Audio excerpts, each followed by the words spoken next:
Determination of income, 4 sector model equilibrium.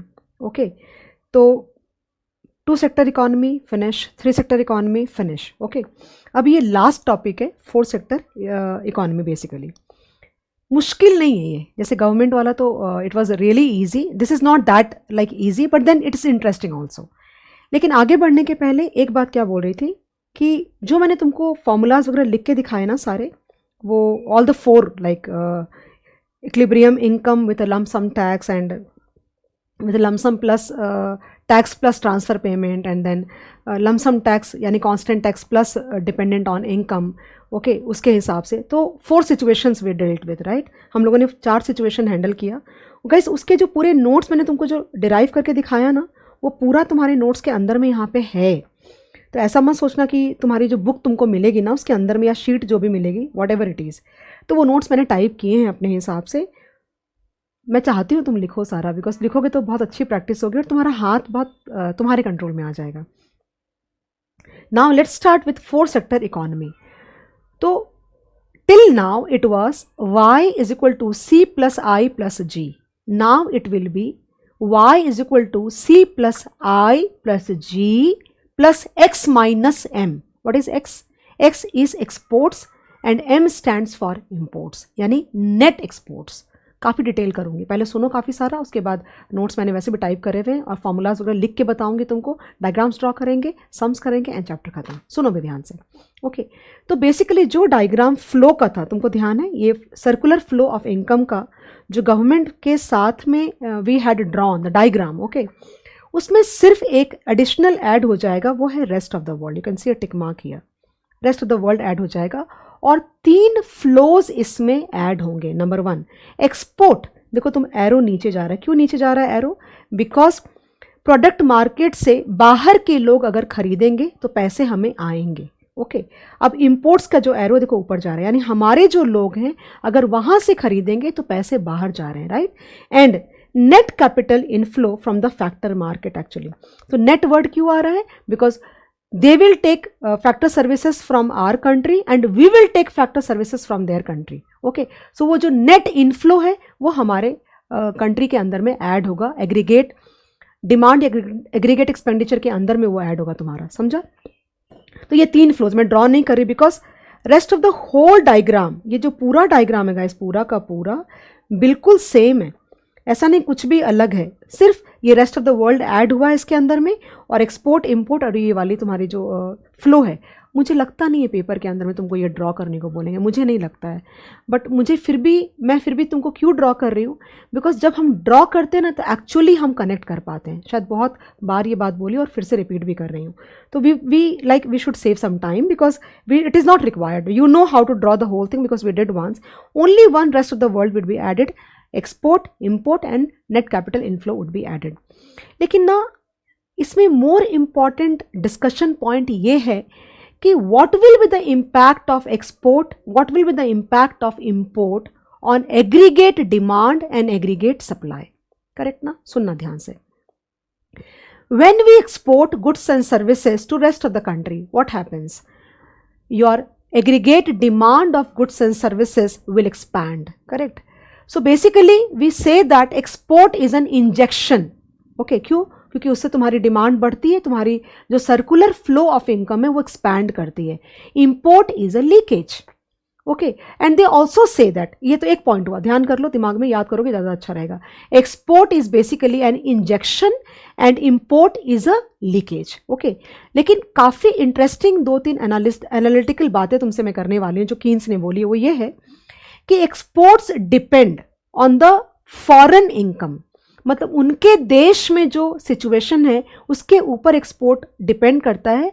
And it is therefore an exogenous variable, मतलब export हमारी country की किसी situation के ऊपर डिपेंड नहीं करता, वो फॉरेन कंट्री के इनकम, उनके पास डिस्पोजेबल इनकम कितना है उस पर डिपेंड करता है। लेकिन import is actually dependent on our national income. Are you getting the point? Okay, so what happens now? They say that exports is an autonomous like exogenous variable, मतलब हमारी किसी इनकम को, हमारी इनकम पे depend नहीं करता, okay, and it is an exogenous variable. But import में दो पार्ट है, एक है ऑटोनोमस कंपोनेंट एंड दूसरा है it is dependent on income. क्यों? सुनो ध्यान से। इम्पोर्ट का मतलब क्या होता है? इम्पोर्ट का मतलब होता है कि जैसे मैं इंडिया में रहती हूँ और तुम यूएस में रहती हो, सपोज करो, ओके, तो मेरी अगर इनकम बढ़ेगी ना तो मैं इंपोर्ट करूंगी, मैं बाहर से गुड्स एंड सर्विसेज परचेज करूंगी। ये नॉर्मल सिचुएशन है। तुमने नोटिस नहीं किया? बहुत लेम एग्जांपल दे रही हूँ कि जैसे इंसान की इनकम बहुत बढ़ जाती है तो वो ब्रांडेड वॉचेस, स्विस वॉचेस के डिमांड करते हैं, देन हमें कोच का पर्स चाहिए, हमें काइंड ऑफ अरमानी के ड्रेसेस चाहिए। तो ये इंडिया में तो नहीं बनते, ये फॉरेन कंट्रीज़ के ब्रांडेड स्टफ हैं। ऐसी बहुत सारी चीज़ें, so they say that some part of the import is constant. मतलब अगर तुम अपनी इकॉनमी को, ये बहुत इंपॉर्टेंट बोल रही हूँ, अगर तुम अपनी इकॉनमी को ओपन करोगे तो बाहर के लोग हमारे गुड्स एंड सर्विसेज के डिमांड जरूर करेंगे और हम भी बाहर वालों का गुड्स एंड सर्विसेज का डिमांड करेंगे। जब बाहर वाले हमारे गुड्स एंड सर्विसेज का डिमांड करते हैं तो एक्चुअली हमें अच्छा लगता है and it is good for our economy, because हमारा जो आउटपुट है, हमारा जो एक्सपेंडिचर है, हमारा जो एग्रीगेट डिमांड्स कर्व है वो ब्रॉड हो जाता है। लेकिन जब हम इंपोर्ट करते हैं, और इंपोर्ट हम जरूर करेंगे, क्यों? And some part is like constant, उतना हम इंपोर्ट करेंगे ही, इसका ये मतलब हुआ। And some part is dependent on income. So import अगर ज़्यादा हुआ एक्सपोर्ट के कंपैरिजन में तो तुम्हारा जो सर्कुलर फ्लो ऑफ इनकम है वो कॉन्ट्रैक्ट कर जाएगा, because the disposable income, a big component of disposable income जो कि इंडिया के अंदर में खर्च होना चाहिए था सो दैट कि मल्टीप्लायर इफेक्ट आता, उसकी बजाय वो पैसे बाहर की कंट्री में चले गए। Are you getting the point? So अच्छा कब होगा? अच्छा तब होगा when x is positive, of course when x is positive that means export is greater than import। अगर हुआ तो बहुत अच्छा होगा। x equal to m होगा तो भी बहुत अच्छा होगा। बट अगर x is less than m, that means if export is less than imports, then your circular flow of income will get contracted, and even if your disposable income in the country increases by whatever means, कैसे बढ़ सकता है? For example investment expenditure अगर increase हुआ, हम लोगों ने पढ़ा ना इन्वेस्टमेंट मल्टीप्लायर का कॉन्सेप्ट, तो अगर इन्वेस्टमेंट एक्सपेंडिचर तुम इंक्रीज करते हो ये सोच के that if 1 rupee is invested into the expenditure, then the aggregate demand और the national income will increase by multifold times. लेकिन अगर इन्वेस्टमेंट एक्सपेंडिचर करने की वजह से जो एक्स्ट्रा डिस्पोजेबल इनकम जो लोगों के पास में जनरेट हुआ, अगर उस पैसे से लोग लोकल कंट्री में गुड्स एंड सर्विसेज बाय नहीं करके, यहाँ लोकल कंट्री में डिमांड नहीं करके, इफ दे स्टार्ट डिमांडिंग और start importing goods and services from another country, then instead of getting a multiple fold times multiplier effect in the local country or in the domestic territory, there will be a huge leakage, and the kind of the multiplier effect that we wanted won't happen, because वो पैसा जिससे कि यहाँ पे पूरा rotation होता वो यहाँ पे नहीं खर्च होकर के बाहर चला गया। and that is why this study is very very important. So now your equation y will be y is equal to c plus i plus g plus x minus m। Correct है? इतना समझा तुमको? अब c की equation होती है a plus B Y. अब y लो चाहे वाई डी लो, अब वाई डी के अंदर में तुम y माइनस टी लो या y माइनस, मतलब सारा चारों अगर मैं इंक्लूड कर दो तो y minus T constant minus T Y and plus transfer payment मैं लेती हूँ। I और G कांस्टेंट आएगा। अब मैं अज्यूम कर रही हूँ तुमको अब समझ में आ रही मेरी बातें। I तुम्हारा ऑटोनोमस है, G तुम्हारा ऑटोनोमस है, राइट? और तुम्हारा जो एक्सपोर्ट होगा वो वाला पार्ट नेट निकालना है वैसे भी हमें, तो जो तुम्हारा इंपोर्ट वाला पार्ट है उसमें भी 2 कंपोनेंट है, एक ऑटोनोमस पार्ट और दूसरा डिपेंडेंट ऑन इनकम। मतलब कुछ पोर्शन, कुछ ऐसी चीज़ें जो हम इंडिया में बनाते ही नहीं हैं। तुमको अगर नहीं समझ में आई बात कि जो इंपोर्ट की, जो तुम्हारा जो इंपोर्ट है उसमें एक पार्ट जैसे कंजम्पशन में है ना autonomous part and dependent on income, वैसे ही तुम्हारे इंपोर्ट के अंदर में एक पार्ट ऑटोनोमस है और एक पार्ट डिपेंडेंट ऑन इनकम है, तो तुम्हारे दिमाग में आ रहा होगा ऐसे दो पार्ट क्यों हैं। तो सुनो ध्यान से, अगर तुम अपनी इकॉनमी को रेस्ट ऑफ द वर्ल्ड के लिए ओपन करोगे, ओके, तो तुम उसको बांध के नहीं रख सकते ना। तो कुछ ऐसी चीजें जो हम इंडिया में प्रोड्यूस नहीं करते, एग्जांपल दे रही हूं तुमको, वो तुम बाय डिफॉल्ट उतने पैसे का इंपोर्ट करोगे ही करोगे, तो वो हो गया ऑटोनोमस कंपोनेंट, करेक्ट है। और दूसरा, अगर हमारे लोगों की डिस्पोजेबल इनकम बढ़ेगी तो डेफिनेट सी बात है कि वो बाहर के गुड्स एंड सर्विसेज डिमांड करेंगे। अब ये डिपेंड करता है कि वो लोग हमारा ज़्यादा डिमांड करते हैं कि हम उनका ज़्यादा डिमांड करते हैं। अगर वो लोग हमारा ज़्यादा डिमांड करेंगे तो हमारा एग्रीगेट डिमांड कर्व एक्सपैंड करेगा, वरना कॉन्ट्रैक्ट करेगा। इक्विलिब्रियम कहाँ पे होगा? Equilibrium is the point where C equal to, okay no, Y is equal to C plus I plus G plus NX, यानी aggregate demand curve intersects with the aggregate supply curve. वो क्या होता है तुम्हारा? Y is equal to C plus S plus T. I hope understand that part. काफ़ी बोला मैंने, चलो शुरू कर रही हूँ आगे, कुछ लिखना भी है हमें। तो गाइज मैंने यहाँ पे लिखा है, the domestic economy trades goods with foreign sector through exports and imports. Exports are injections, सुनो थोड़ा स्टेबिलिटी मिलेगी, while imports act as leakages और outflows of the national income. The demand for imports has an autonomous component and is assumed to be dependent on income. Import depend on marginal propensity to import which is an increase in import demand per unit increase in GDP. Basically increase in import because of increase in income. तुमको मैंने बोला ना कि जब हमारे disposable incomes बढ़ जाते हैं तो सबसे पहले हमारा ध्यान, अगर तुम कंज्यूमर पॉइंट ऑफ व्यू से देखो तो सबसे पहले हमारा मन होता है कि हम ब्रांडेड वॉचेस खरीदें, हम ब्रांडेड कपड़े खरीदें, जो कि बाहर की कंट्री के, यूरोपियन कंट्रीज़ के एंड ऑल फॉरेन ब्रांड्स के होते हैं। तो अल्टीमेटली क्या मतलब हुआ इसका? उसका वही मतलब हुआ, यानी कुछ ऐसा इम्पोर्ट जो कि बाय डिफ़ॉल्ट होगा ही होगा, ओके, और कुछ ऐसा इम्पोर्ट जो कि इनकम बढ़ने से होता है।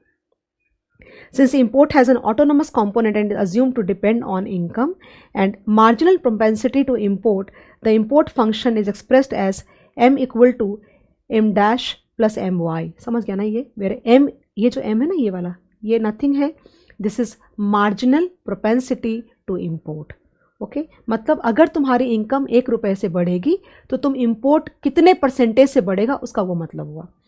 सो marginal propensity to import m is change in m, change in m by change in y, मतलब for every 1 unit increase in income by what percentage your import increases is assumed to be constant. मतलब इसको change नहीं मानो, यानी ऐसे नहीं बोला कि अगर 1 रुपये से बढ़ा तो कभी इंपोर्ट हम 0.4 का करेंगे, कभी हम 0.5 का करेंगे। जैसे हमने मार्जिनल प्रोपेंसिटी टू कंज्यूम को कांस्टेंट अज्यूम किया है, मॉडल है ना, मॉडल के अंदर ये भी कांस्टेंट है।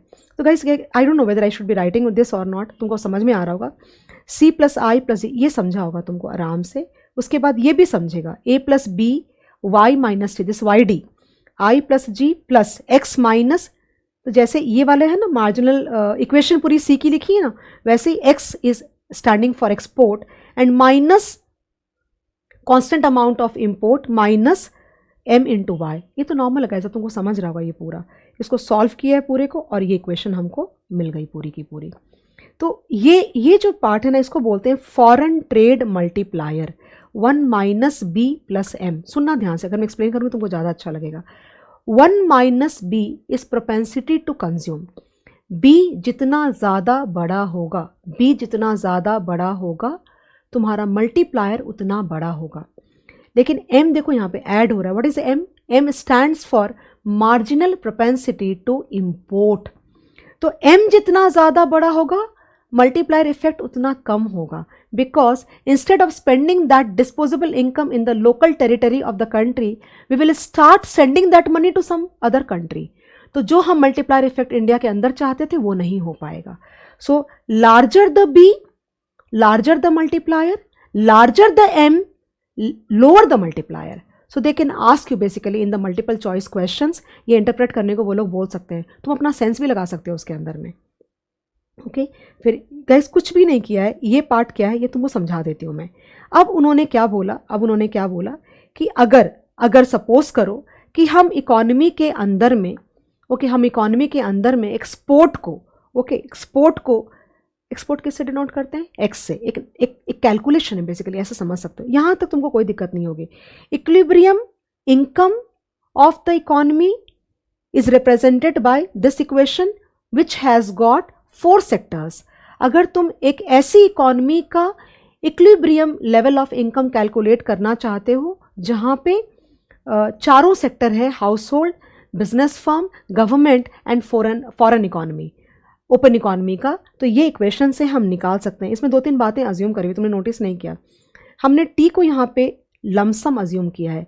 If at all they complicate, they can include 2 additional elements here where t will be equal to t dash plus small ty and plus transfer payment, वो भी डाल करके इसके अंदर में निकाला जा सकता है, पॉसिबल है। तो तुमको पता है ये मल्टीप्लायर क्या बन जाएगा? ये मल्टीप्लायर बन जाएगा 1 minus B into 1 minus T plus M, वो वैसे बन जाएगा। आई थिंक उन्होंने आगे दिया है शायद से। अब ये कंडीशन इन्होंने डिस्कस करी है जो कि समझ लो, तुम समझ जाओगे, बहुत आसान है ये। Okay, so here what they said कि सपोज करो कि तुम्हारा जो एक्सपोर्ट है, अगर तुम्हारा एक्सपोर्ट सम लाइक एक्स है और इसमें चेंज इन एक्स, ये ऐड कर दो। तो अगर तुम ये ऐड करोगे सपोज करो, तो तुम्हारी इनकम में ऐड होगा ये, ऑब्वियस ना, तुम्हारा एग्रीगेट डिमांड, तुम्हारी एग्रीगेट इनकम बढ़ेगी ना। तो वाई, अगर तुम कुछ अमाउंट से एक्सपोर्ट अगर बढ़ जाता है तो दोनों तरफ ऐड आएगा, एक्स माइनस एम नहीं होगा, फिर X minus M plus change in X आ जाएगा। तो only right hand side equation change नहीं करेगा ना, लेफ्ट हैंड साइड में तुम्हारी एग्रीगेट डिमांड या एग्रीगेट इनकम भी बढ़ेगी, तो वही बढ़ाया इन्होंने, देखो ध्यान देना। ओके, एंड इस साइड में गाइस, इस साइड में बेसिकली इन्होंने क्या किया है, ये पूरी इक्वेशन देखो एम पे यहाँ पे स्टॉप हो गई है, यहाँ पे ये वाला ऐड कर दिया। Okay, and they what did they do कि ये इतने वाले पार्ट को अलग ले लिया, ओके, और ये तो कॉमन हो गया, ये कॉमन हो गया, इतने वाले पार्ट के लिए कॉमन हो गया, और इसके लिए अलग से ले लिया। देखो ध्यान दिख रहा है क्या तुमको, a minus B T plus I plus G plus X minus M normal before the increase and into this multiplier, and again because it has to be multiplied with both ultimately. So basically they say that this much is y in an open economy, इसको y substitute किया. Now if you cancel y on both sides guys, you will get this equation basically. And if you divide sigma y by change in y by change in x, the multiplier that you get is 1 by 1 minus b plus m. What does this indicate? This indicates what is the change in income for 1% change in the export basically. So this is a multiplier basically.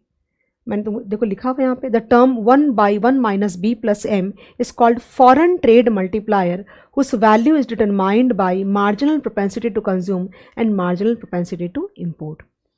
I hope gas तुमको समझा बहुत अच्छे से। जो हम सिर्फ government तक कर रहे थे, रिवाइज करा रही हूँ, जब सिर्फ गवर्नमेंट तक कर रहे थे, यानी कि जब 2 सेक्टर इकॉनमी थी, तो हमारा मल्टीप्लायर था 1 by 1 minus b, ठीक है ना।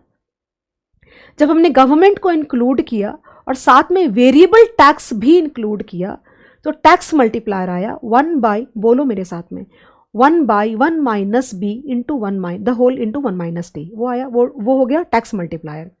Now when you open your closed economy to the rest of the world, तो तुम्हारा कैलकुलेशन में आ जाता है foreign trade multiplier, and that foreign trade multiplier is nothing by 1 minus B plus m, small m, where small m represents marginal propensity to import.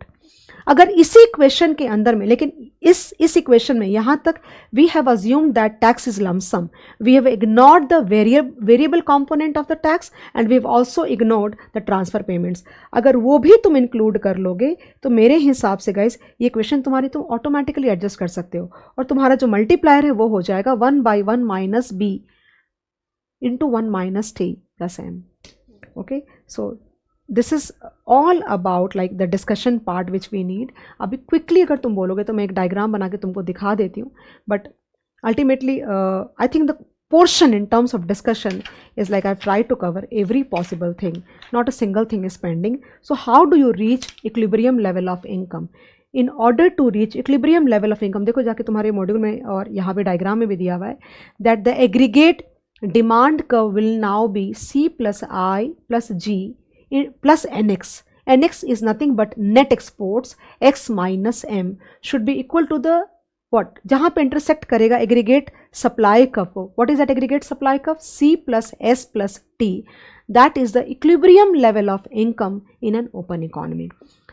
Same logic चलेगा, अगर जब तक एग्रीगेट डिमांड ज़्यादा रहेगी, people will keep on producing more and more till the time we reach the equilibrium level, and उनको पता नहीं चलेगा maybe, and they will start producing more and more, and after certain point of time the aggregate demand will like fall below the aggregate supply and people will stop producing more, they will like अपने जो factors को वो restrict करेंगे, अपने production को कम करेंगे, and the economy will again reach back its original equilibrium. That is it actually. But ये जो बातें तुमने सीखी ना, ये जो कैलकुलेशन से, ये मेरे लिए ज़्यादा इंपॉर्टेंट थे, ये बहुत इंपॉर्टेंट है, बहुत ही इंपॉर्टेंट है ये वाला पार्ट। फॉरेन ट्रेड मल्टीप्लायर का तुमसे वैल्यू पूछेंगे, कैसे कैलकुलेट करते हैं, जैसे तुमने देखा नहीं, उन्होंने बोला कि आप मल्टीप्लायर निकालो, तुमको निकालना पड़ा ना, 1/1 minus B into 1 minus T करके निकालना पड़ा, तो बोलेंगे फॉरेन ट्रेड मल्टीप्लायर निकालो, तो तुमको ये निकालना पड़ेगा। इसमें जब मैं 4 सेक्टर इकॉनमी की बात करूँगी ना, तो सबसे ज़्यादा इंपॉर्टेंट पॉइंट यहाँ पे डिस्कस करने की ये है, 2 पॉइंट बोल रही हूँ। Number 1, export will expand your aggregate demand and it is not dependent on the income, national income, it is not dependent on national income। क्यों? बाहर के लोग डिमांड करते हैं ना, तो इंडिया के इनकम से क्या लेना देना है, it is dependent on foreign income, and it is that is why we are calling it as a exogenous variable, यानी ये एक ऐसा वेरिएबल है जो हमारे वजह से अफेक्ट नहीं हो रहा है, वो बाहर के फैक्टर्स से अफेक्ट हो रहा है।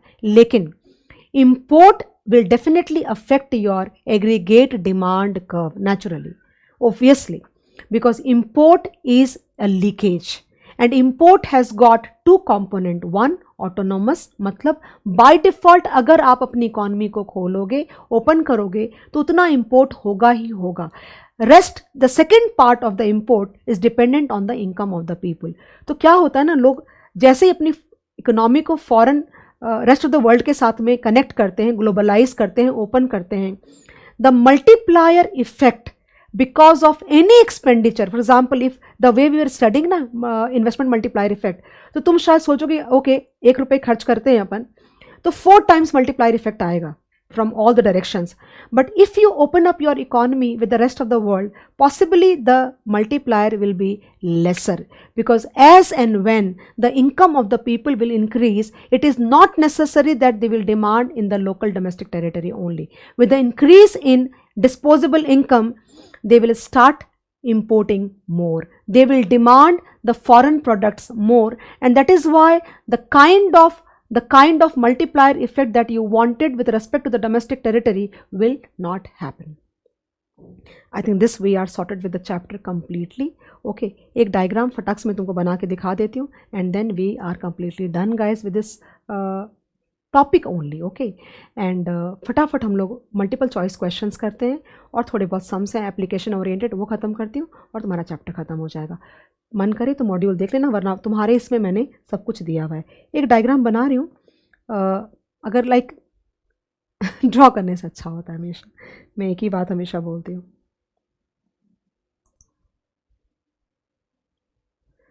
ये डायग्राम तुम्हारा बहुत सिंप्लीफाइड वर्जन में उन्होंने बनाया है, देखो ना, whatever we are discussing, like it's like a very like kind of normal diagram. So if you see, the 45-degree line represents C plus S plus T, that is nothing new for you, and this aggregate demand line now represents C plus I plus X minus M, and if you see नीचे base में अगर देखोगे तो E पे तुम्हारा equilibrium establish हुआ है। Okay, and यहाँ बेस में देखोगे ना, तो दे आर ट्रीटिंग, मैंने तुमको बोला ना that export is considered to be autonomous basically, right. तो ये कांस्टेंट है, I plus G plus X is autonomous, that means X is not dependent on the national income at all, and that is why we have taken a constant amount here, and this is a point, and this line represents S plus T plus M। What is M here? ये M क्या है? ये M stands for import. Why? Because savings is dependent on income, and similarly your imports are also dependent on income. So this is a point of equilibrium. Okay, so this is how like I think we are like sorted with the chapter in terms of theoretical part guys, and we should quickly move on to the sum section. बढ़ा दूँ आगे, because मुझे लगता है हमने बहुत अच्छा time spend किया डिस्कशन के अंदर में, और मुझे नहीं लगता कि कोई भी अपना ऐसा बच्चा होगा जो ये समझ नहीं पा रहा है. तो I think we will start from question number 17 and back to back question number 17 करेंगे, फिर 18 करेंगे, और पीछे के इलस्ट्रेशन बेसिकली 17 18, और फिर पीछे के सारे सम्स करके टॉपिक खत्म कर दूँगी. Okay, so let's start with question number 17. मैंने नहीं ड्रॉ किया, बच्चे चिल्लम चिल्ली करें मैम सेम है छोड़ दो करके, ठीक है चलेगा, इट्स ओके. क्वेश्चन नंबर 17 समझा ना गाइस, तुमको समझा ना? वो तो ऊपर वाला तो बिल्कुल सही है, नीचे वाले में पहले सिर्फ एस और टी था लाइन में, और अब एम ऐड हो गया, because ultimately M is also dependent on income. So it says that the consumption function C is equal to 40 plus 0.80 YD.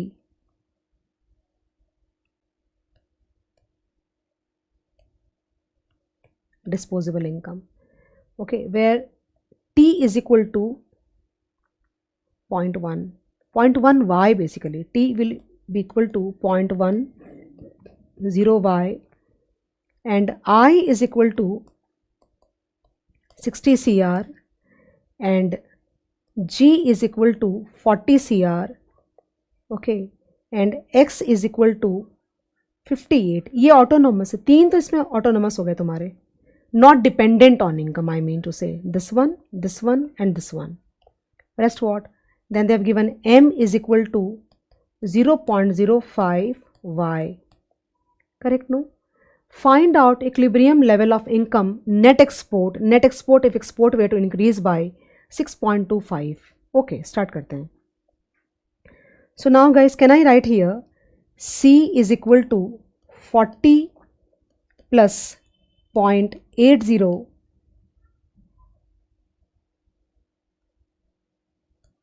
Y minus 0.10 Y, correct? So this C will be 40 plus 0.80, this will be 0.90 Y, correct? Now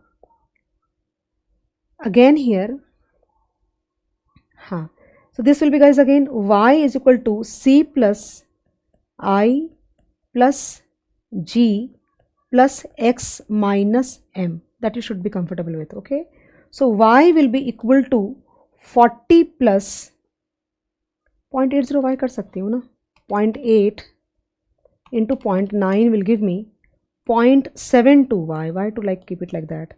Then plus I लेते हैं, plus I is 60. okay, then plus 40 plus 58. okay, then minus 0.05 Y, right? So this will become Y plus 0.05 Y minus 0.72 Y is equal to 40 plus 60 plus 40 plus 58. That gives me 198 actually. और ये क्या हो जाएगा इसमें अपन, it's like 1 plus 0.05 minus 0.72 अगर मैं करती हूँ तो आता है 0.33. okay, so can I write 0.33 Y? okay, so this will be 198 like this, and Y should be equal to 198 divided by 0.33, that gives me 600 CR actually. This is the answer. okay, so now मैं क्या बोल रही हूँ, ये main था तुम्हारा, निकालने को क्या बोला है, निकालने को बोला है find out the equilibrium level of income, वो हो गया. नेट एक्सपोर्ट बोल रहा है, net export will B x minus m.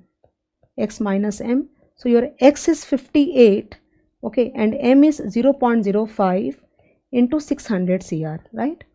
कितना आएगा ये? तो 0.05 into 600, okay, this is 30 minus 58 is giving us 28 crore. 28 CR is the answer. और क्या पूछा है, and they are saying if export were to increase by 6.25. Okay okay fine. तुमको समझा ये क्या बोला इन्होंने? Did you realise what are they asking? वो लोग क्या बोल रहे हैं? Find out equilibrium level of income net export if export were to increase by 6.25. Are you getting the point? Do you realize one thing, that if at all the net export increase by, no, if export were to increase by 6.25, you know what will happen? Your income will increase by, or maybe you will have to increase export part. ये जो है ना तुम्हारा, कहाँ गया वो? ये जो तुमने ओरिजिनल इक्वेशन फॉर्म करी थी ना, यहाँ पे कहाँ गया वो?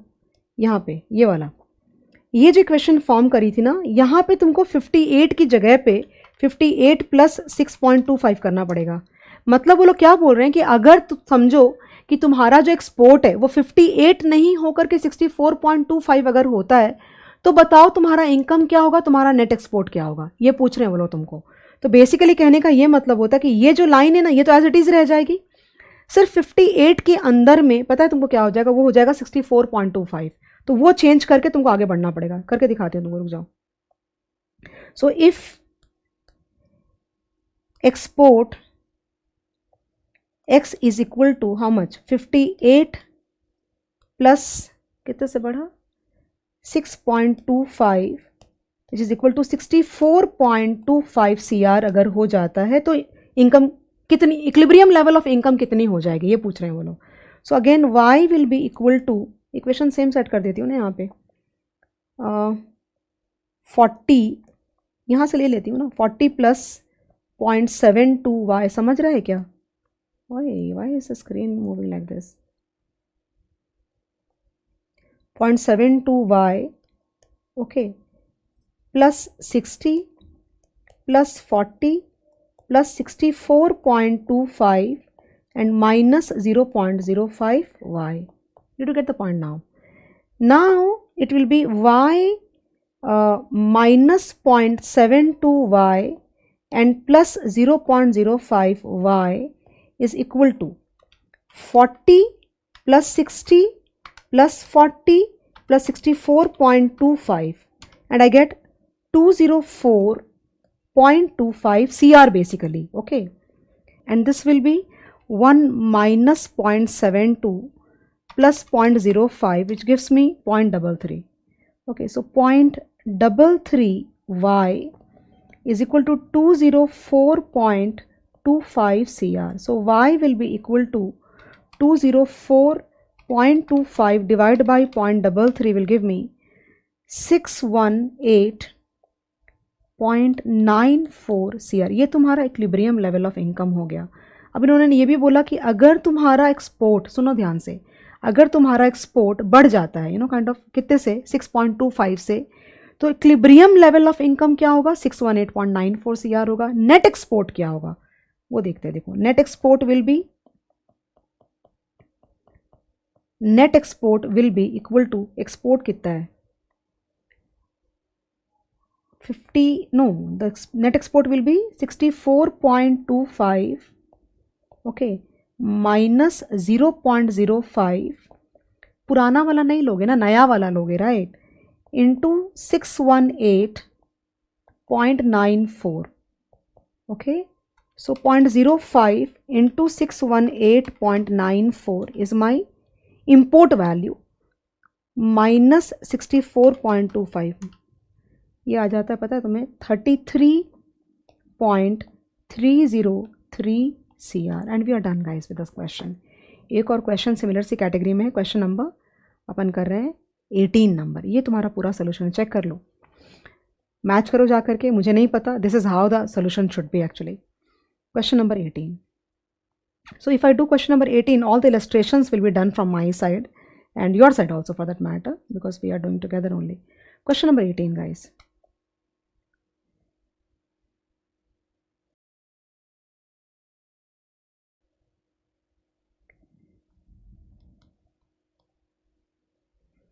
An economy basically is characterized by following equation.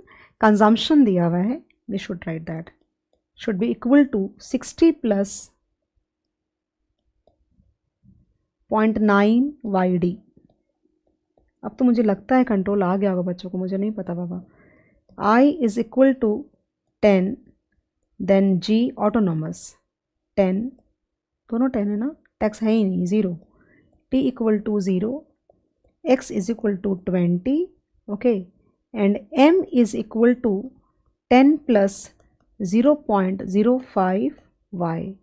What is equilibrium income? And मैं वही सोच रही थी कि फॉरेन ट्रेड मल्टीप्लायर पर तो क्वेश्चन क्यों नहीं आया। ओके फाइन, हमें Y निकालना है बेसिकली। सो गाइस YD में Y ही हो जाएगा ना, बिकॉज Y माइनस T करोगे और T तुम्हारा 0 है तो कोई फर्क नहीं पड़ना है, right. So start then, Y is equal to, सीधा कर रही हूँ, okay, so 60 plus 0.90 brackets open Y minus 0, correct, okay, then plus 10 plus ये I हो गया plus G is 10 plus 20 export and minus 10 minus 0.05 Y. I hope it's fine. Okay, now going back further. Okay, this will be 60 plus 0.90 Y. ये तो 0 हो जाएगा, लेने की ज़रूरत है क्या? नहीं ना. Okay, so plus 10 plus 10 plus 20 minus 10. 20 minus 10 will be what? 20 minus 10 को मैं नेट 10 ले लेती हूँ ना, 10 and minus 0.05 Y. So bring all the Y terms together. So Y minus 0.90 Y, okay, plus 0.05 Y, and that is equal to 60 plus 10, 3 बार 10 है, correct ना. तो 60 और 3 बार 10 कितना होता है? 90 होता है ये, 90. ओके, और ये हो जाएगा 1 minus 0.9 plus 0.05 which gives you 0.15. So Y will be equal to 90 divided by 0.15 that gives you 600 crore. ये तुम्हारा आंसर हो गया. That's what I think. Check कर लो तुम, ज़्यादा अच्छा रहेगा. ये A पार्ट हुआ आंसर, A ही है ना ये. हाँ, ये this is your A part of the answer, whatever you call. Then foreign trade multiplier. So foreign trade multiplier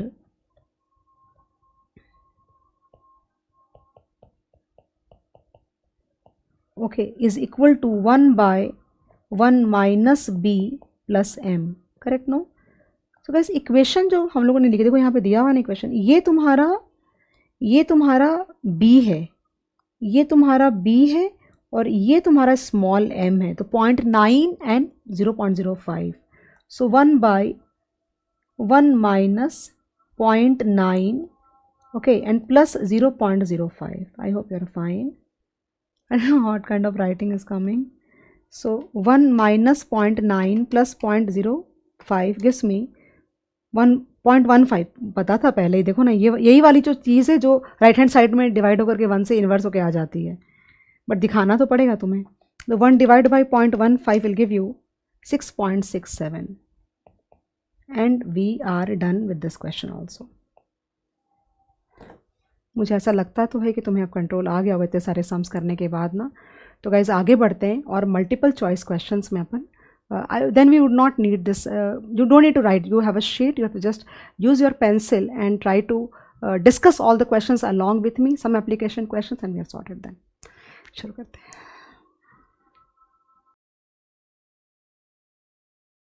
multiple choice question से शुरू करते हैं. ओके गाइज, मैं क्या सजेस्ट करती हूँ ना कि तुम मेरे को पॉज कर दो, बिकॉज मैंने देखे सम्स, सारे सम्स इतने ज़्यादा मैनेजेबल हैं कि तुम्हें मेरी मदद की कोई ज़रूरत नहीं है. You don't need my help at all, they are so damn manageable. Okay, अगर मेरी सारी बातें, सारे कॉन्सेप्ट्स जो मैंने तुमको समझाए, अगर वो तुमको सारी चीज़ें बराबर समझी हैं तो ये सारे सम्स तुम खुद कर पाओगे, ये मैं तुमसे गारंटी लेती हूँ.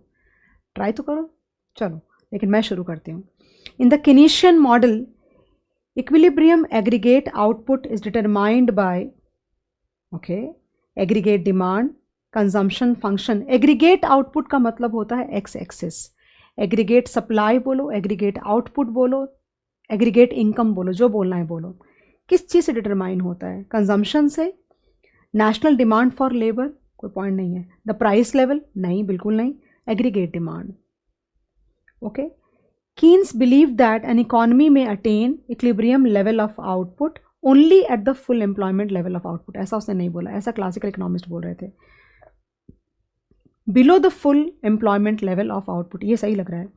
Only if prices were inflexible, out of context. A and C, out of context. ये होगा. According to Keynes, consumption expenditure is determined by, किससे डिटरमाइन होता है consumption expenditure? The level of interest rates, कोई point ही नहीं है. Extent of government taxes and subsidies, no. Disposable income, this is correct. Consumption expenditure is dependent on disposable income. Okay, autonomous investment expenditure, नहीं.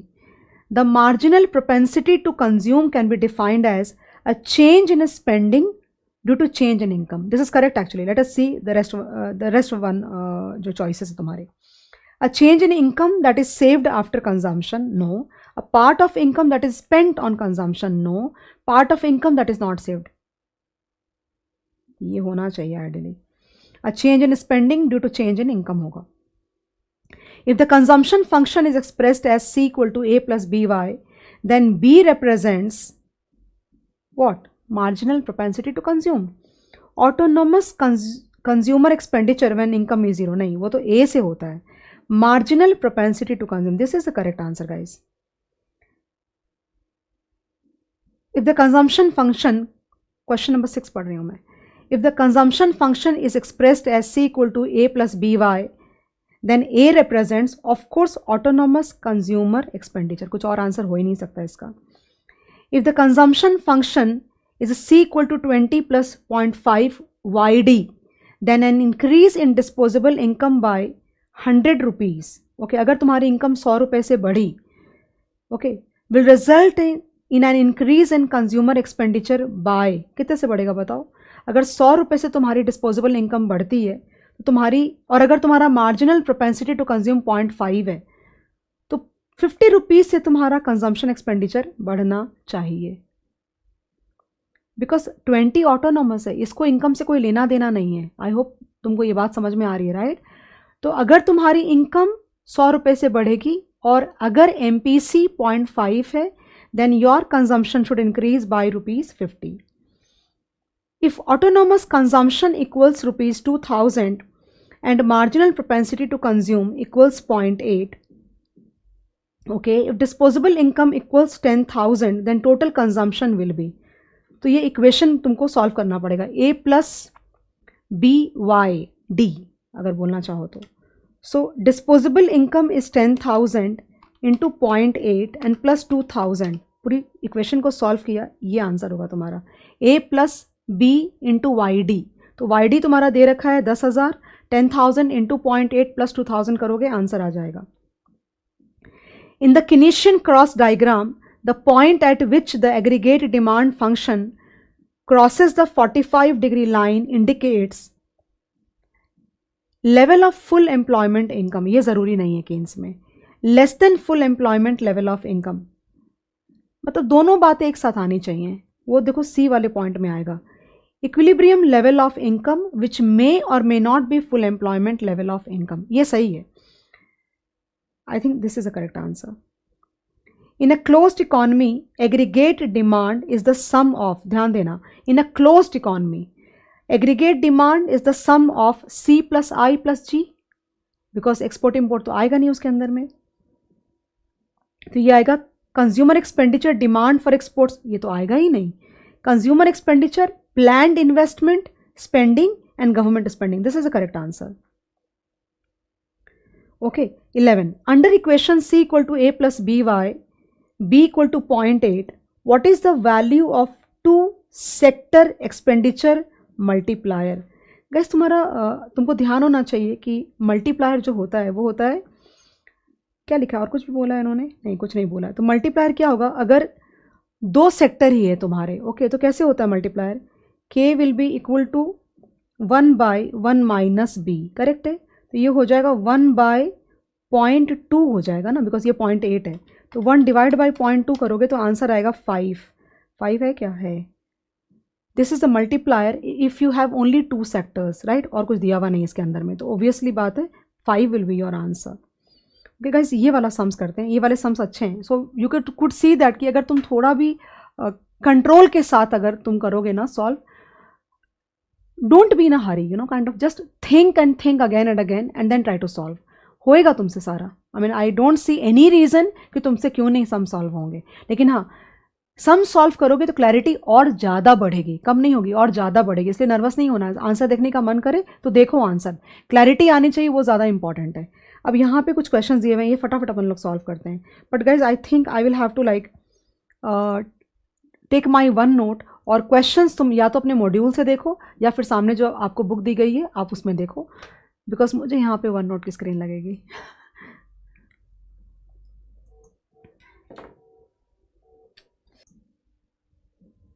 Okay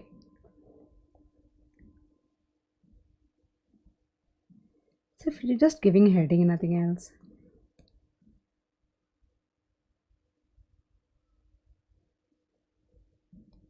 application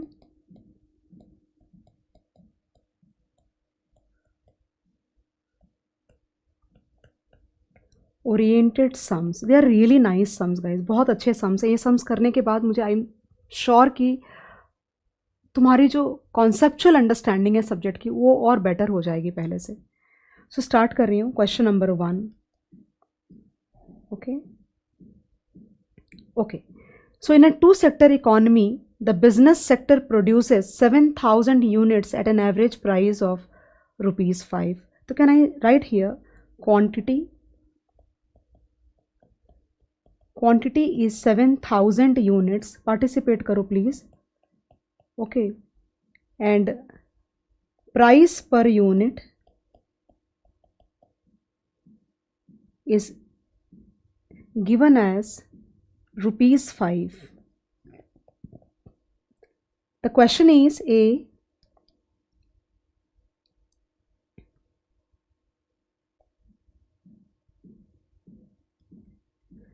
what is the money value of the output? Very easy actually.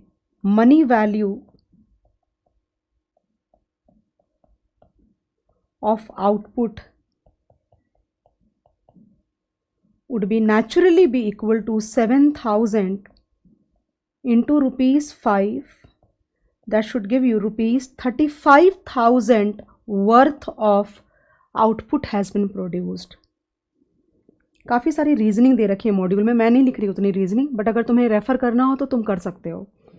What is the money income of the house hold? Of course ये बात बहुत ही simple सी बात है कि basically अगर 35,000 worth of output, अगर उतनी वैल्यू की आउटपुट अगर क्रिएट करी गई है, ओके, तो उतना ही पैसा फैक्टर्स में डिस्ट्रीब्यूट हुआ होगा। Wages, then interest, then entrepreneurship का प्रॉफिट एंड रेंट, उतना ही डिस्ट्रीब्यूट हुआ होगा, राइट? तो exactly the household income will be 35,000। क्या है लैंग्वेज? मनी वैल्यू और मनी इनकम और basically factor income, you can say money income, language उनके जैसी होनी चाहिए। Money income of households will be equal to ₹35,000 only. It cannot be something else. It is not possible. Assuming economy is at equilibrium. If households spend 80% of their income, यानी 35,000 में से 80% कितना होता है? इंटू 0.8 अगर करोगे तो आता है 28,000. If households spend 80% of their income, what is the total consumer expenditure? Total consumer expenditure would be ₹28,000. Okay, so if households spend 80%, okay, on consumption,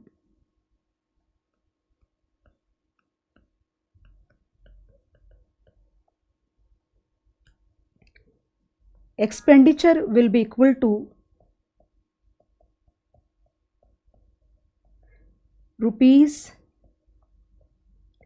₹35,000 into 80%, that is ₹28,000.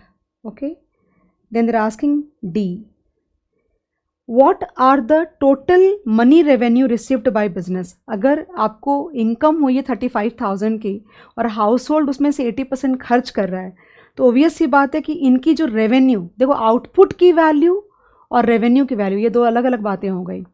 आपने आउटपुट वर्थ बनाया, आपने 35,000 के जितना 35,000 वर्थ ऑफ तुमने output बनाया, okay, लेकिन तुम बेच पाए 28,000 बिकॉज उन्होंने उतना ही खरीदा, तो तुमको बनाने में जो पैसा लगा वो तो फैक्टर इनकम बनेगा ही ना। अब उसमें से उन्होंने कितने का खरीदा, 28,000 का। ओके, समझाती हूँ आगे, देखो अपने आप ही वो लोग क्वेश्चन ऐसे पूछ रहे हैं। What are the total money revenues received by the business sector. Total money revenue, okay, will be ₹35,000 into 80%, because if they have consumed worth 28,000, your revenue will be 28,000. Then they are asking what should happen to the level of the output. There will be a piling up of inventory worth 20%. समझ में आई बात। इधर हो गया saving, इधर इनके पास हो गए 28,000 है ना, और वो 35,000 है, तो बेसिकली 7,000 वर्थ ऑफ सेविंग्स है इनके पास में, हाउस होल्ड के पास में, और इनके पास 7,000 वर्थ ऑफ इन्वेंट्री है, ऐसा मतलब हुआ। ई there would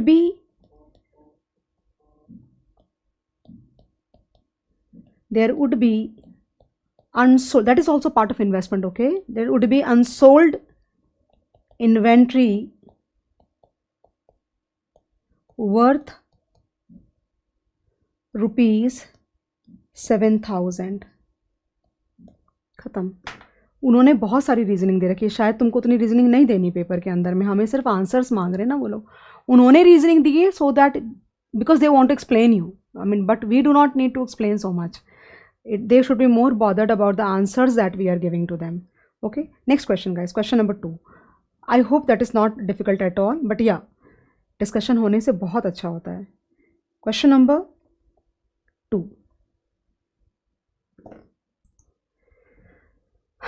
My pen went bad actually, that is why I had to change the nib actually. See how it got like twisted completely, right? Okay, start guys. What was the question?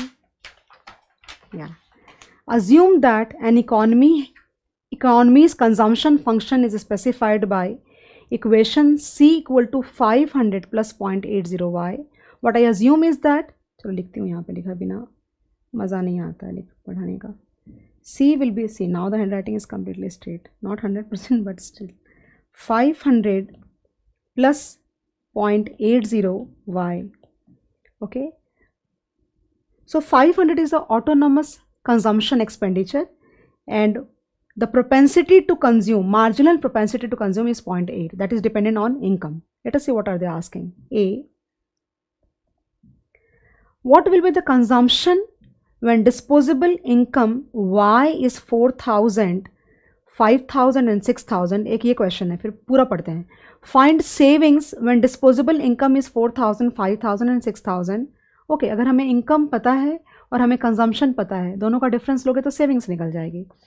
What amount of consumption for consumption function C is autonomous. 500 for all levels of income, that doesn't, because that is not dependent on income. Okay, then what amount is induced when disposable income, induced का मतलब you understand, this is induced, this part is induced, induced का मतलब dependent on income. So I think as we can manage actually. Start. So I think, okay, not a problem, let's do it. For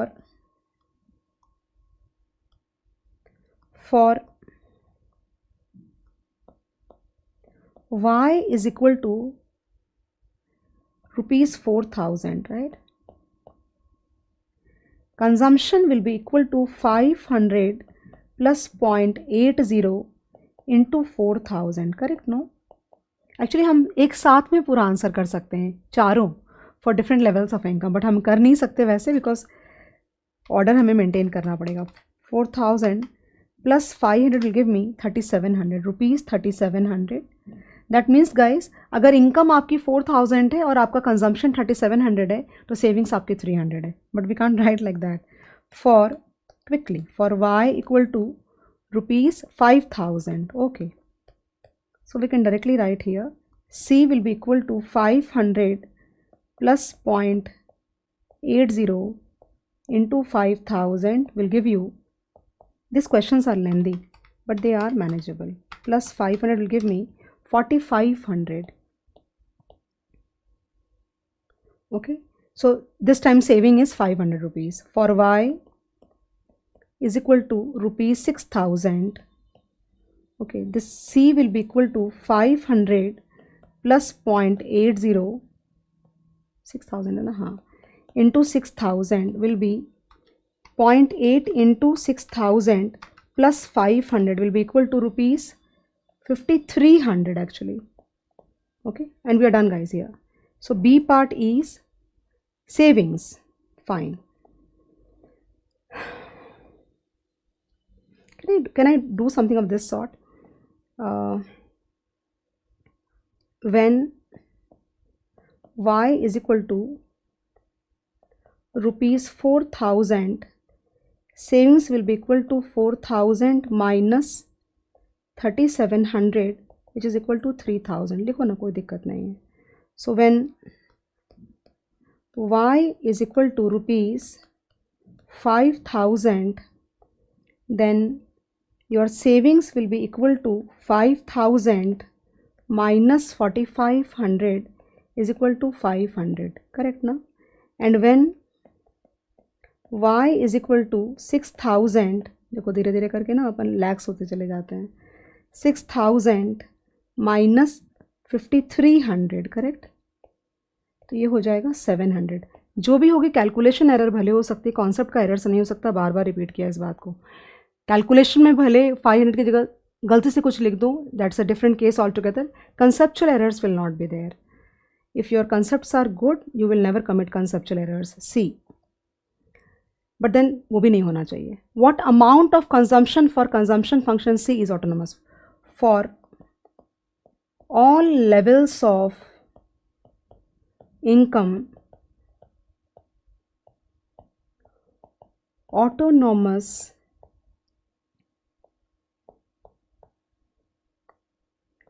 consumption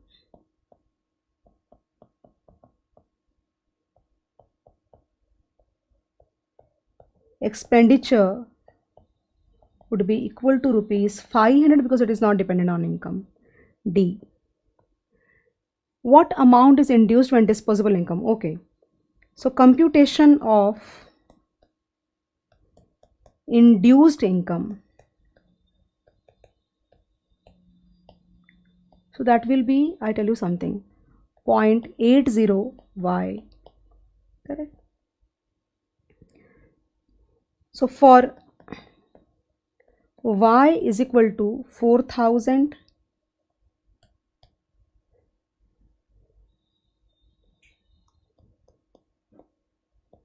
induced will be equal to 0.80 into 4000, 3200.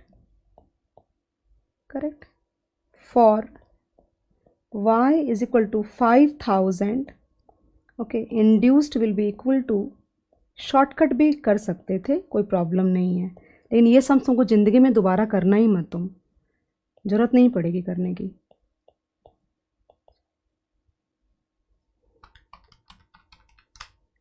$4000 I knew, still I wanted to cross check. For y equal to 6000 ना, हाँ, induced will be equal to, induced का मतलब वो dependent on income. I hope you are getting the point.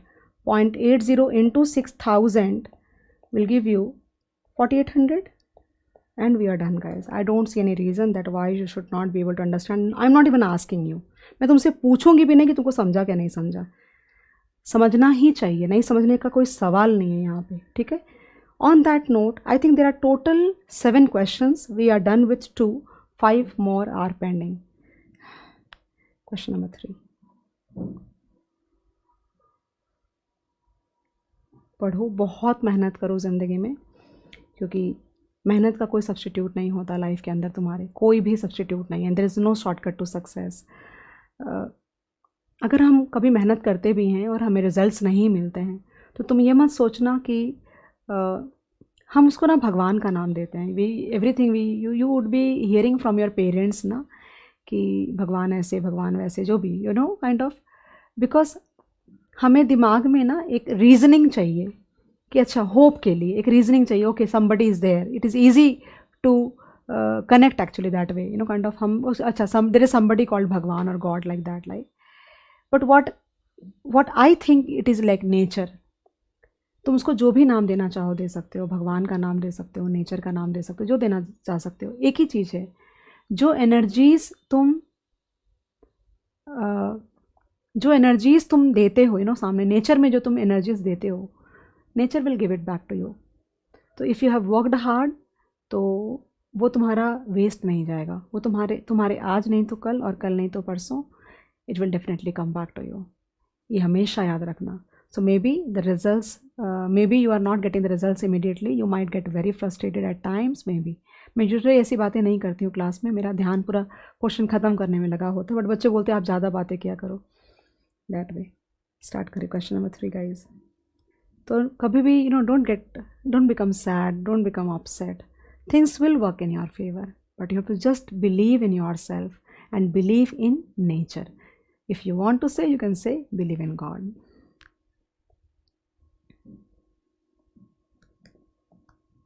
और ईमानदारी से, honesty, तुम्हारी सोच में, तुम्हारे कर्म में, तुम्हारे एक्शंस में, there should be no malign thought. मतलब उसमें बोलते हैं ना, जैसे तुम्हारी मम्मी को तुमने देखा है ऐसा राइस चुनते हुए, ऐसा अच्छे अच्छे चावल निकालते हैं और जो ख़राब होते हैं वो साइड कर देते हैं।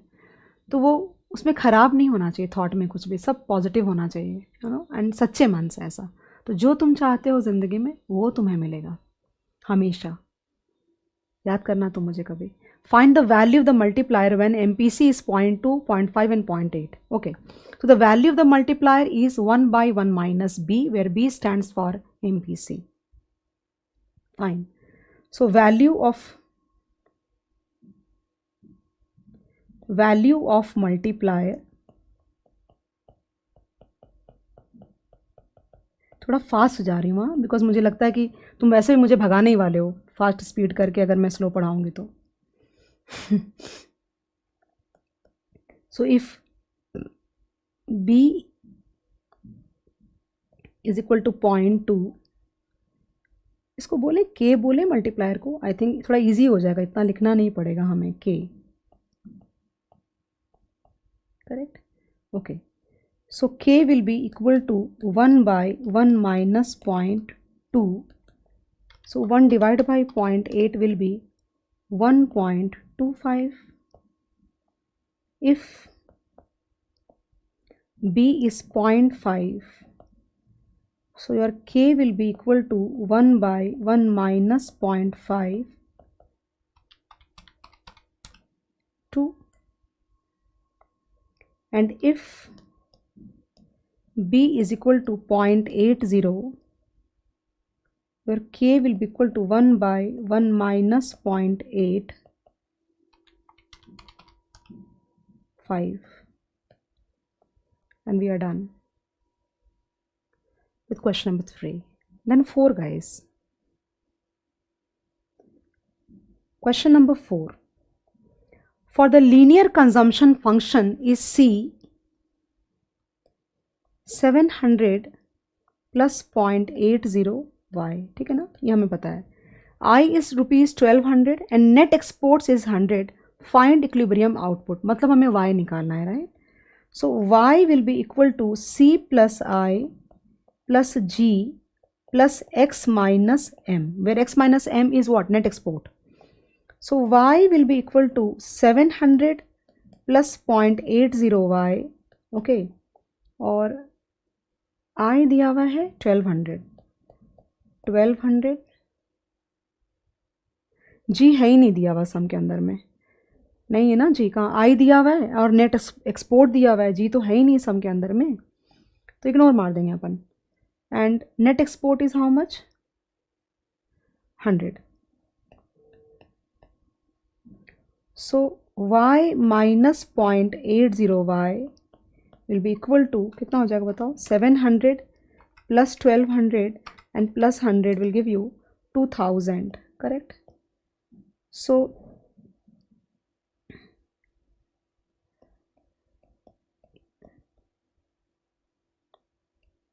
मैं ना ज़्यादा ही 0.80 is 2000, right? So can I write here y is equal to 2000 divide by 0.2 हो जाएगा. मैं ये बोलना चाह रही थी 10,000. देखें आंसर सही है क्या? पता नहीं कहाँ पे है दिया बा इन्होंने. बराबर है 10,000 ही आंसर है इनका भी. No I was just worried. एक ही चीज़ का मुझे टेंशन हो रहा था कि गवर्नमेंट का डेटा जो नहीं दिया था ना, तो I felt a bit like uncomfortable that दिया नहीं है कि हमसे मिस हो गया कि typing error something, we never know. तो question number 5, rest was like normal. Question number 5 उन्होंने बोला suppose in an economy C is equal to, लिखना पड़ेगा, C is equal to, careful, 100 plus B, okay, Y minus 50 minus ty. Okay, that means they are talking about tax t constant and plus the tax dependent on income also. I hope ये तो हम लोगों ने किया है ऐसा वाला बहुत सारे sums. And then we have I equal to 50. Okay, then you have G equal to 50. लिखोगे ना तो अच्छा होता है, डेटा लिखने से ब्रेन तुम्हारा प्रोसेस करने लग जाता है. X is equal to 10. And देखो m का भी फंक्शन दिया हुआ है, m का फंक्शन दिया है 5 then plus 0.10y, correct. This 0.10 would be called as a small m, marginal propensity to import. And then they have given you b guys, b का डेटा दिया, ये सेपरेटली लिखती हूँ यहाँ पे. देखो your b is equal to 0.80, okay, and your tax rate t, small t is 0.25. एक और चीज़ लिख रही हूँ, दिया हुआ तो नहीं है डायरेक्टली बट समझ में आ रहा है, और वो है small m which is 0.10. Your data is already. So let us see what are they asking in the question. A, find the equilibrium national income foreign trade multiplier equilibrium value of imports. Okay, so basically we'll first calculate the value of y with the help of all the given data, where we will have to like put up the equation y is equal to c plus I plus g plus nx. g है ना, हाँ. Okay, तो सारा data डालो, y की value पहले निकालो, पहले वो निकल जाएगा, देन फॉरेन ट्रेड मल्टीप्लायर की वैल्यू निकालेंगे और इंपोर्ट्स की वैल्यू निकालनी है. तो y निकल जाएगा, तो इंपोर्ट्स की वैल्यू की इक्वेशन को हमें लीनियर इक्वेशन को सॉल्व करके आंसर करना है. पहले ये पार्ट करते फिर भी पढ़ेंगे अपन. So y is equal to c plus I plus g plus x minus m. Okay, now y will be equal to 100 plus, ध्यान देना b दिया हुआ है तो मैं ले लेती हूँ यहाँ पे 0.80. Okay, brackets open, y minus 50, okay, minus 0.25y, brackets close, correct. और अब मैं लेने वाली हूँ पता है क्या, plus 50, okay, plus 50 again, okay, and plus 10 minus, सीधा लिखूँ 5 minus 0.10y. I hope you know that कि अगर मैं इस पूरे को ब्रैकेट्स में डालती हूँ और उसको 10 से माइनस करूँगी नेट एक्सपोर्ट निकालने के लिए, तो ऑब्वियस ये बात है कि जो सेंटर वाला, I know it is too lame but still as a teacher I feel कि पता नहीं 100 plus 0.80y minus, I know पापा, आई नो, माइनस 0.8. एक्चुअली ना मैं अंदर में नेट भी कर सकती, बट ठीक है चलेगा, कोई बात नहीं है. माइनस 0.8 इंटू 0.25 अगर मैं करती हूँ तो आता है 0.20y हो गया ये, प्लस ये 50 प्लस 50 प्लस 10 कर सकते हैं हम लोग ना, तो ये 110 हो गया, 110 रादर ये भी तो ले सकती हूँ मैं, ये भी तो ले सकती हूँ, 50 plus 50 plus 10 okay minus 5 right, तो 105 हो गया, 105 हो गया, ये 105 minus 0.10y। Now we solve this equation. तो काफ़ी कुछ तो यहाँ पे ही सॉल्व हो जाएगा गाइस। 0.8 यहाँ पे है, देखो ये वाला 0.8 माइनस 0.2 एंड माइनस 0.1, और कोई y का टर्म है क्या? नहीं है। 0.5, so can I write y is equal to 100 okay, और ये प्लस की साइन है, ये बड़ा है ना, तो 0.8 माइनस 0.2 करोगे तो 0.60, और 0.60 माइनस 0.10 करोगे तो 0.50y, so 0.50y and minus 40 plus 105. I hope it is sorted. So y minus 0.50y, और इन सबको नेट कर दो, 100, we could have reduced the steps also actually, 100 minus 40 plus 105 करती हूँ तो आता है 165 okay. What I understand is y will be equal to 165 divided by 0.5 and I get 330। ये अपने को जरा सा चेक करो ना डेटा, आंसर सही है क्या? सही ही है, गलत नहीं होगा, बट फिर भी चेक करो, 330 बराबर है। देन बी,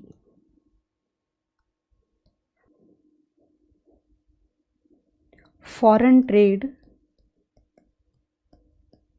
ये मांगा है ना, फॉरेन ट्रेड मल्टीप्लायर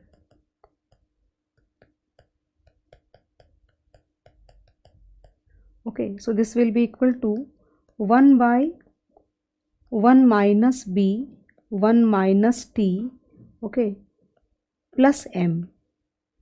तो अगर तुमको याद है तो मैंने ये तीनों डेटा ना सेपरेटली लिखा था, ये रीज़न था इसका कि मुझे ये तीनों चाहिए थे, 0.8 0.25 and 0.10 okay. So this will be equal to 1 by 1 minus 0.80 okay and 1 minus 0.25 and plus 0.10 okay.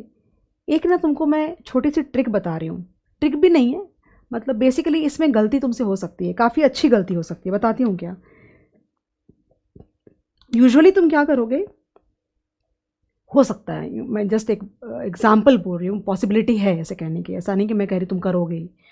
1 minus 0.8 होगा तो तुम क्या करोगे, 0.2 इंटू 0.75 कर दोगे और प्लस 0.1 करोगे, करके देखो तो क्या आता है, 0.2 इंटू 0.75 एंड प्लस 0.1 करोगे ना, अपेरेंटली ऐसा करने का मन करेगा, ऐसा मोटिवेशन होगा कि मैं ऐसा करता हूँ कैलसी पे, तुमको आ रहा है 0.25, और उस केस में मल्टीप्लायर आएगा 1 divide by 0.25, that will give you 4।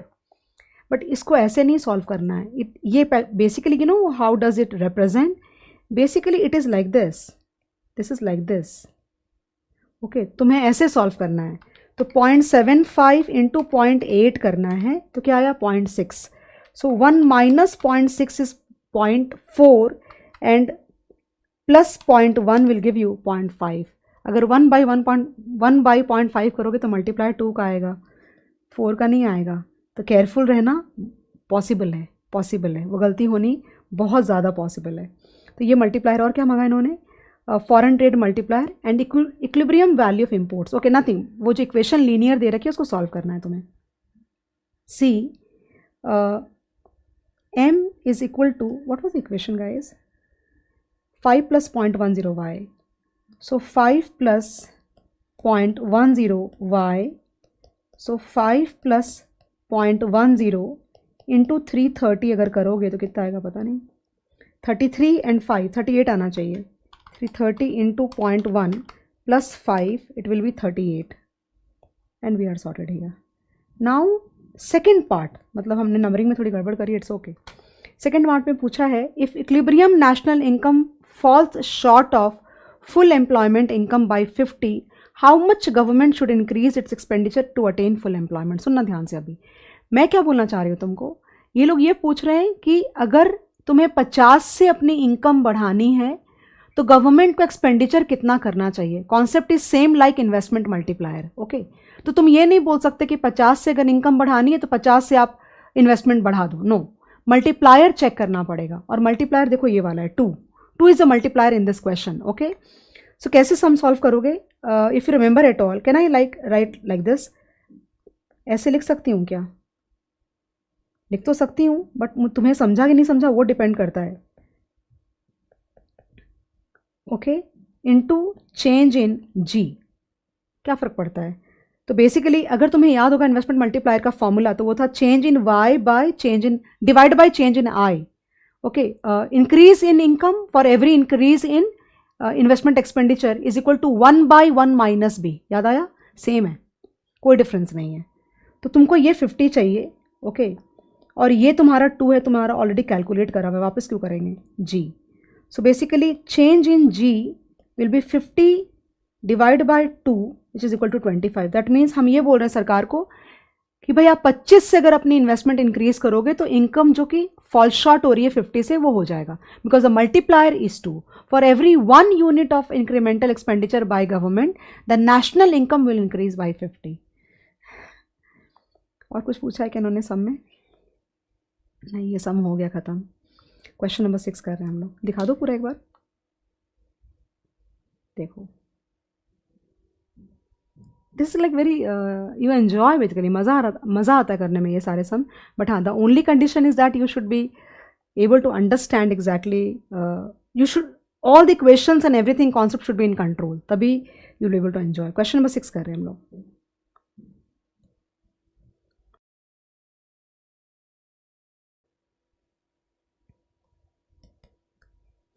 Six में they are saying consumption function is given to you, that is 50 plus 0.80 YD, then I is equal to 180 CR. Okay, then G is equal to 190 CR. Okay, and T is equal to 0.20. That means the tax is not a lump sum amount, it is dependent on income. तो Y D में ये हो जाएगा 0.8 brackets open y minus 0.20 y। I hope you are comfortable with that. The question is compute equilibrium income, not a difficult question as such. So y will be equal to c plus I plus G. Okay, export import के बारे में कुछ दिया हुआ नहीं है तो छोड़ दो। So y will be equal to 50 plus 0.80, okay, brackets open, y minus 0.20 y। मतलब जो तुम इनकम का 80% तुम्हारे हाथ में डिस्पोजेबल होगा, कहने का ये भी मतलब हुआ। Okay, then plus 180 and plus 190। Okay, so if you solve this what do you get? So y will be equal to 50 plus, I can solve it like this ना, 0.80 ब्रैकेट्स में आ जाएगा 0.80 y, okay, plus 180 and plus 190। Okay, okay, so y will be equal to 50 plus 0.64 होना चाहिए, 0.64 y, okay, and plus 180 plus 190 will give you 370। Actually मैं 50 भी add कर सकती थी, कोई बात नहीं। y minus 0.64 y, okay, plus 50 अगर मैं कर दूँ तो ये होता है 420। Okay, so y will be equal to 420 divide by, क्या हो जाएगा बताओ? 1 माइनस 0.64 होगा वो, और वो होता है 0.36। Let us see. So 420 divide by 0.36 will give you 1166.67 CR।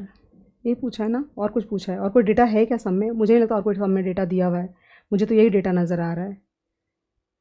Okay, so B part में बी नहीं चल सकते। क्या क्या पूछा इन्होंने? बोला ए, अच्छा नंबरिंग उन्होंने इस बार बराबर दे रखी है, फाइन। फिर पूछा है find the revenue from taxes at equilibrium, is the government budget balanced. क्या दिया है टैक्स? देखो यहाँ पे 0.20 y। Okay, so tax is 0.20 y which is equal to 0.20 into 1166.67 CR कितना आएगा, इंटू 0.2 विल गिव यू 233.33, यानी कि तुम कमा कितना रहे हो 233.33, और तुम खर्च कितना कर रहे हो, तुम खर्च ये कर रहे हो 190 है ना गवर्नमेंट का, हाँ, तो तुम्हारे पास में, सरकार के पास में सरप्लस पैसा है, तो budget surplus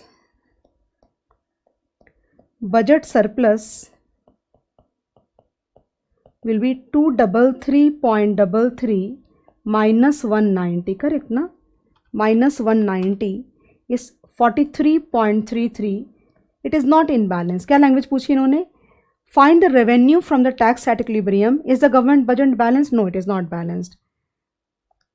The government budget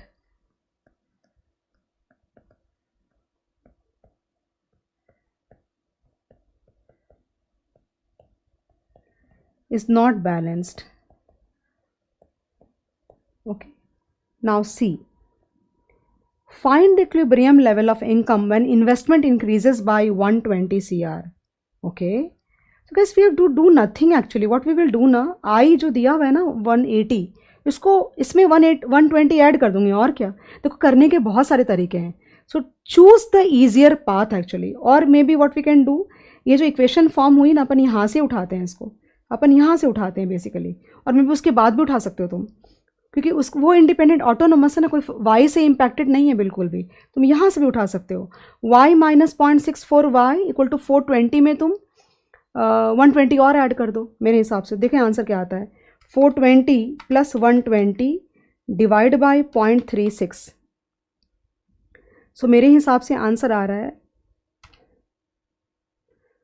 1500 आएगा answer, 1500 will be the new this thing, और अभी है ये 1166.67, समझा क्या पूछ रहा है, समय बोला find the equilibrium level of income when investment increases by 120 CR. Okay, तो अगर इन्वेस्टमेंट को 120 CR से अगर मैं इंक्रीज करती हूँ ना, तो मेरा equilibrium level of income y 1166.67 से बढ़ के हो जाएगा 1500, तो इंक्रीज इन इनकम हो जाएगी 1500 माइनस 1166.67, पता है कितना आ रहा है, 333.33, जाके चेक करो उनका आंसर मैच हो रहा है क्या हमारे साथ, मुझे नहीं पता, उन्होंने कुछ अलग तरीके से किया होगा, तुमको समझा मैंने क्या समझाया, मैं तुमको क्या बोल रही हूँ, उन्होंने सब में क्या बोला कि भाई अगर ये वाला पार्ट को अगर तुम 120 से बढ़ा दोगे तो तुम्हारी नई इनकम क्या होगी, ये पूछ रहे हैं सम के अंदर में, तो ये ऑटोनोमस है ना, ये ऑटोनोमस है, ऑटोनोमस का मतलब क्या हुआ, इसका वाई से कोई लेना देना नहीं है, सम के अंदर में इसका वाई से कोई लेना देना नहीं है, तो मैं क्या बोल रही हूँ, इतना वापस पूरा सॉल्व करने की जगह पे, दैट मीन्स ये वाला जो पार्ट है वो तो चेंज होना नहीं है, बिकॉज उसका वाई से लेना देना नहीं है, तो 420 में अगर अपन 120 ऐड कर दें तो अपन सम सॉल्व कर सकते हैं ना, like in a easy way, ये तभी कर पाओगे जब कॉन्सेप्चुअली क्लियर होगे पूरी तरह से तुम. Okay, start guys. So if investment expenditure goes up by 120 CR, can I rewrite the whole equation, y minus 0.64 y equal to 420 plus 120, correct? So y will be equal to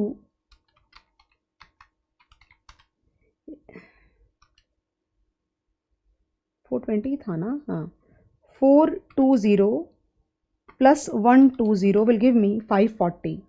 So 540 divided by 0.36,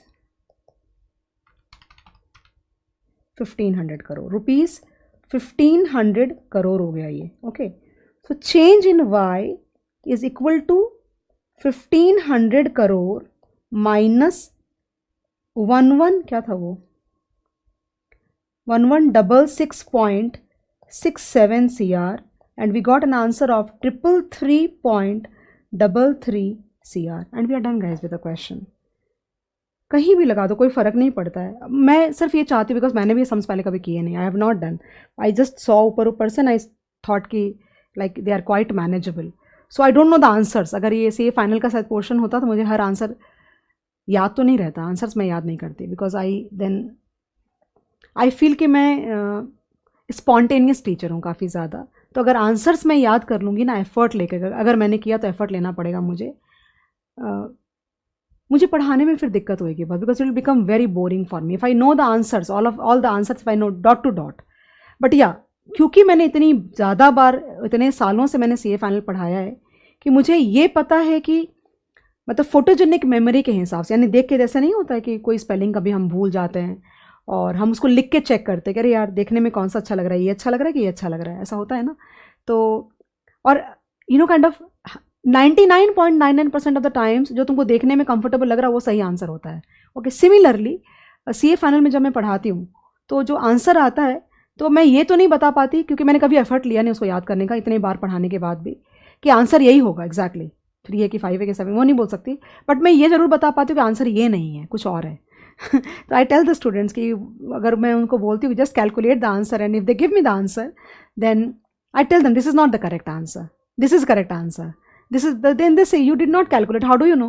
So it is only on the basis of my past experience and photogenic memory, nothing else. But here guys, since I have not taught economics before as such, बहुत पहले खुद पढ़ती थी बहुत ज़्यादा, because मेरा basic subject का वही मास्टर्स में, पूरी मास्टर्स में हम इकोनॉमिक्स और फाइनेंस ही पढ़ते आए. ओके, बट पढ़ा सकती हूँ तो कुछ भी पढ़ा लूँगी शायद, related to finance of course. तो मुझे आंसर्स एग्जैक्टली पता नहीं, इसलिए मैं बोलती हूँ चेक कर लो, बिकॉज पूरा फिर वो गलत तो नहीं होगा सॉल्व कुछ भी, लेकिन हाँ मुझे भी शांति हुई कि that we are going correct only. Question number 7, quickly we need to finish. Question number 7, हाँ,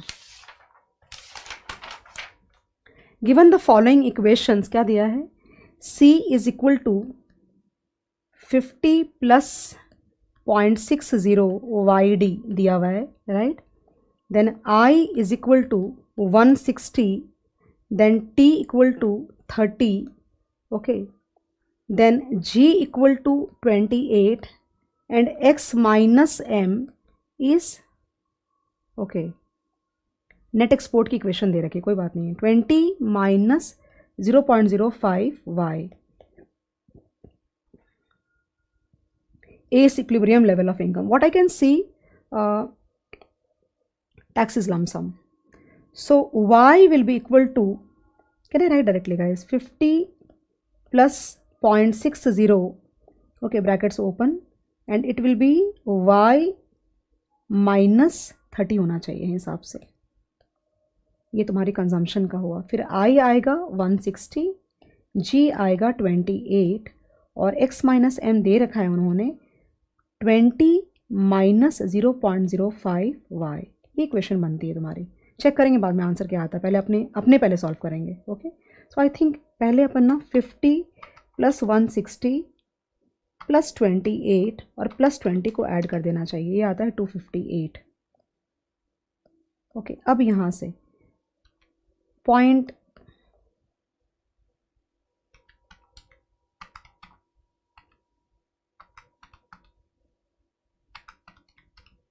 करेक्ट, तो ये हो जाएगा 0.60 Y minus 30 into 0.6 will give me 18. Okay, और बाकी मैंने सारे ले लिए हैं, तो यहाँ पे आ जाएगा minus 0.05 Y. Okay, so guys if I reduce 0.6 minus 0.05, I get 0.55. तो can I not bring this side y minus 0.55 y? Okay, and this will be equal to 258 minus 18.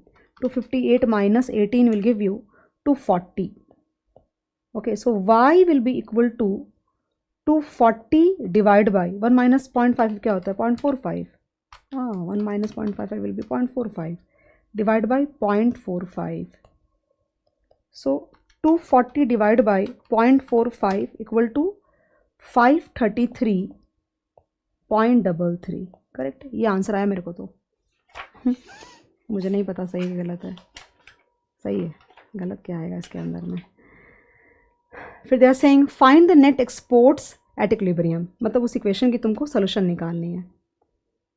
Okay, B x minus m is equal to, क्या था equation तुम्हारा, 20 minus 0.05 y. Okay, तो this will be 20 minus 0.05 into 533.33. So 0.05 into 533.33, okay, this is 26 point, oh my god, this is net import आ रहा है basically, कहने का मतलब, right? No, this is net import. फिर से करें, 533.33 एंड हमने चेक किया 533.3 सही भी है, वरना मैं शायद क्रॉस चेक करती. 533.33 इंटू 0.05 है 26.67 और हमारा एक्सपोर्ट है 20. तो can I not like net, you can say, of course it is netted. Import में एक पार्ट ऑटोनोमस होगा, वो कांस्टेंट अमाउंट होगा, तो वो नेट करके वैसे भी दे रखे हैं उन्होंने. So I think this will be -6.67. Find the income and the net exports when investment increases to 195. ध्यान देना, देखो पहले क्या बोला था पता है तुमको? Just see, by, underline that. Find the equilibrium level of income when investment increases by 120, and that is what did I do? 180 में मैंने 120 पूरा ऐड किया. ओके, 180 के ऊपर 120. यहाँ पे बोल रहा है 2, यानी 160 will become 195. So be careful there. So I can again take the whole equation, guys. And can I not write? Can we start from here? But let's take like पूरा ही ले लेते हैं. So y will be equal to 50 plus 0.60 y minus 30. Okay, so investment was 160. That's what now? Yeah, that will become 195 plus 195. Okay, plus 28. Okay, and plus 20 minus 0.05 y. Solve it quickly. So y will be equal to, एक और step लेती हूँ, plus 0.60 y, okay, 18 and plus 195 plus 28 plus 20 and minus 0.05 y. मैं क्या सोच रही हूँ कि y इधर ही लेती हूँ, देखो 0.6 माइनस सेम, बिकॉज इन्वेस्टमेंट बढ़ाना तुम्हारा मतलब चेंज इन्वेस्टमेंट में आया और इन्वेस्टमेंट ऑटोनोमस है, सेम लॉजिक, तो y का कोई इम्पैक्ट नहीं आएगा, वो सेम ही बनने वाला है. y माइनस क्या था पिछले इक्वेशन में? y माइनस क्या था? 0.55, यहाँ भी वही आएगा.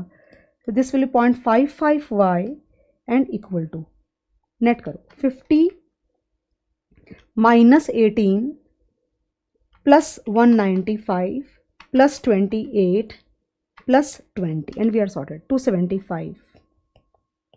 Okay, so y will be equal to 275 divided by 0.45. Okay, I get 611, पहले कितना आया था? Okay, 611.11 CR, and net export क्या हो जाएगा? Net export will be 20 minus 0.05 y. That's what I remember. So ये हो जाएगा, सीधा करूँ क्या? 611.11 into 0.05, I get 30. इस टाइम भी नेगेटिव है, बहुत ज़्यादा नेगेटिव हो गया ये. पहले कितना था? 6.67 था, और अभी ये डेफिसिट बढ़ के हो गया है 10.56 नेगेटिव. चेक करो ना, कॉन्फिडेंस आता है.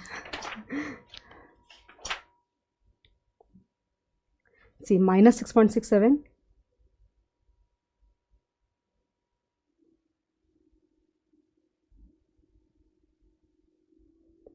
आवर इनकम इज 611, ये भी बराबर है. So did we calculate wrong or something?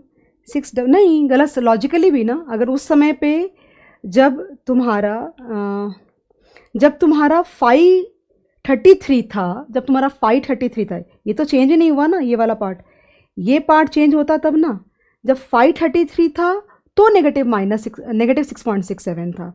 तो ऑब्वियस ही बात है, जब ये यहाँ पे 611 हो गया तो नेगेटिव और ज़्यादा ही होगा ना, बिकॉज 20 चेंज होता तो ना, 20 तो चेंज हुआ नहीं. So guys, on that note, I think we have been able to complete this chapter very, very successfully, and I'm really satisfied from inside. I wouldn't say this was my best is yet to come, but still I think that I I think from my side that I have done justice to the chapter and I've tried to teach my level best at this moment. Okay, thank you so much. Please इसके बाद मुझे नहीं लगता इतनी ज़्यादा तुमको like calculation वगैरह इतने ज़्यादा नहीं आएंगे, because all the chapters most of them are very theoretical, but I will try my level best कि तुमको फिर ज़्यादा मेहनत नहीं करनी पड़े मॉड्यूल खोल करके. I will just try to keep on mapping also. No, I will just try to map कि देखो यहाँ पे ये दिया हुआ, यहाँ पे ये दिया हुआ, and theoretically I'll make you sound only. Thank you so much. Please keep revising. That's very important.